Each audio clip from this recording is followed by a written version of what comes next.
Thank you, Mr. Speaker. I'll try to be fast.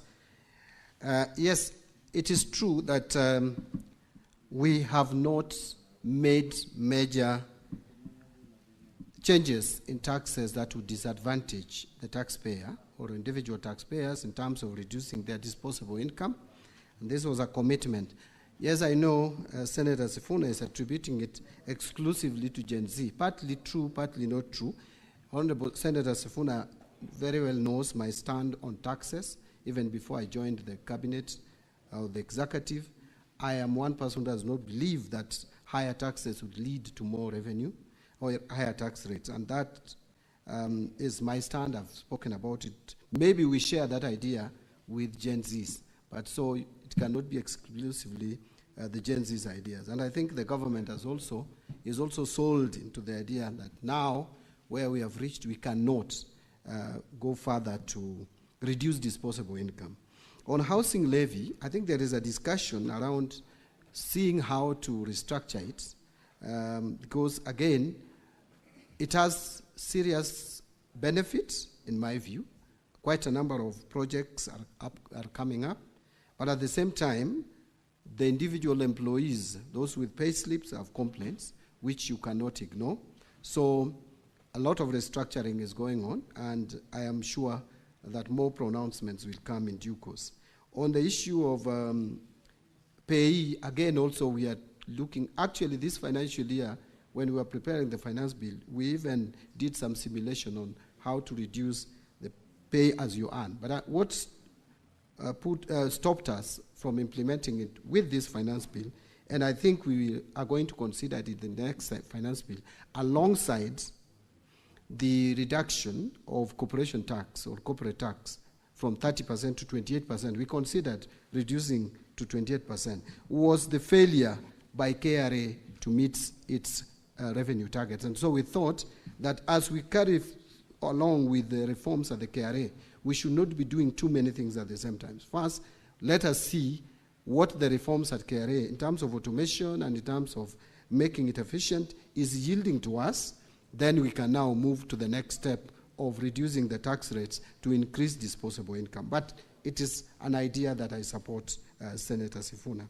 And that also goes to the heart of fuel levy or road maintenance levy.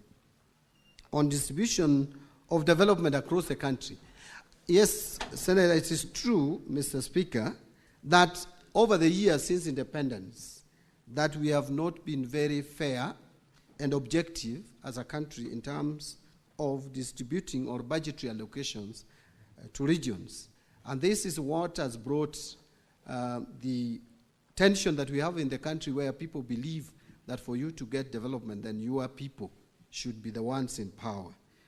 And I think devolution was meant to cure this, but it's still at the same time, still it has not been fully cured. We are trying, and it is not something that you are going to do in a day, to try as much as possible to be equitable in the distribution of resources. And I think the budget that we have produced addresses it to some extent. It has not fixed it, but addresses it.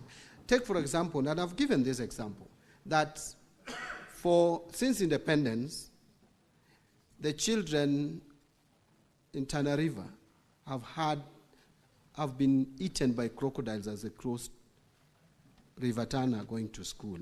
For bridges, one bridge costing just 100 million, yet you find many of us have tarmac roads up to our homes. It is not fair.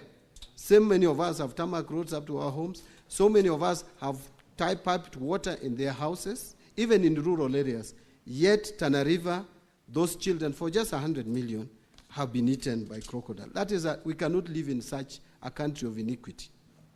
So, inequitable resource distribution.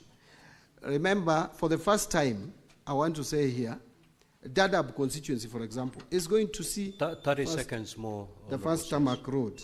And I can go on and on.